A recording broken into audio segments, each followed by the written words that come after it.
Good afternoon, everyone. This is the fifth hour of our public speaking class. I hope all of you have been fine during the past week. At the outset of today's class, let us share the joy of being able to continue our class for the rest of the semester. Thanks to the decision of the faculty meeting, we are allowed to continue our class despite a fewer participants. But due to your earnest participation, the faculty seems to have understood that you are willing to study the art of public speaking. So let us continue our valuable study for the rest of the semester. Now it seems that we have already entered into a rainy season. It seems that the arrival of the rainy season is earlier than usual, maybe about a month.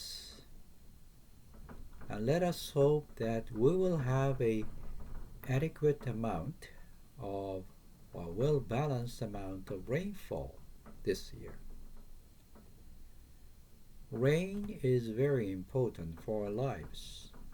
It is used for our drinking water, it is used for the maintenance of the forest, and it is used for the growth of agricultural products. But when it rains too much, it causes flood and causes trouble in our lives. So let us hope that we'll have a balanced amount of rainfall this year. Anyway, today's learning objective is how to organize your speech. In English speech, the speech is divided into three parts usually. The first part is introduction. The second part is body. And the third part is conclusion. So whenever we compose a English speech, we have to keep in mind that we organize a speech in accordance to these three parts. In introduction, we try to draw attention of the audience and introduce the speech topic, and then tell our audience what will be developed in the speech as time goes by. Then the purpose of the speech will be stated. In the body part, there will be a few points which will be introduced to your audience, and each point will be supported by supporting evidences. Supporting evidences can be different. For example, a statistical data, a experimental data, a testimony of some expert people, and so forth.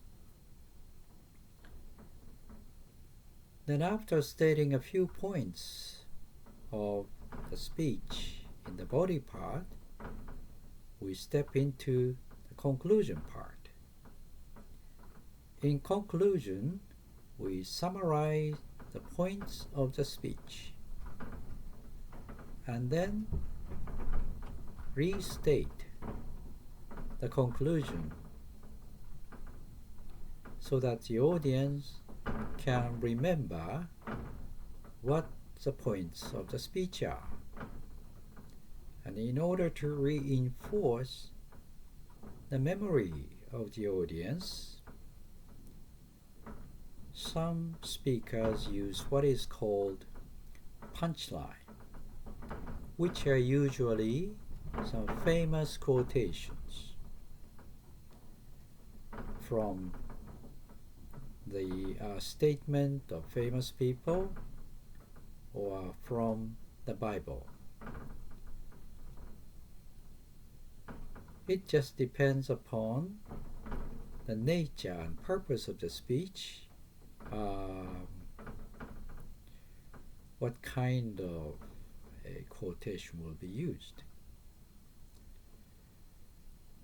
So if you keep these three organizing points into your mind, you will be able to organize your speech in good order.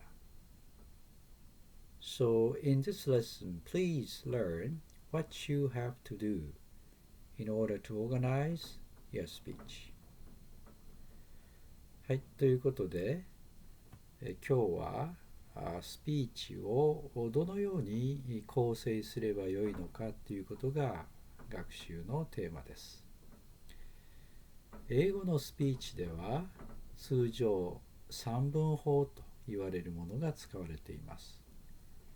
序論、本論、結論というふうに分けられますけれども、序論ではこれから話す話題について聞き手の関心を集めます。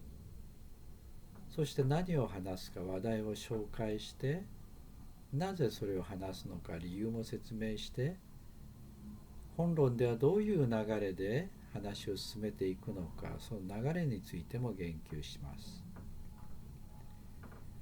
本論では話すスピーチのポイント、主要な論点を2つ3つ紹介します。第1にこれこれ、第2にこれこれといった感じですね。そしてそれぞれの論点についてはサポーティングエビデンスといわゆる支持材料ですね。自分の主張を裏付けるようなさまざまな証拠資料、具体的な例であったり、統計の数字であったり、実験のデータであったり、専門家の意見であったり、いろいろありますけれども、そういうものを活用しながら自分の主張するところを裏付けていきます。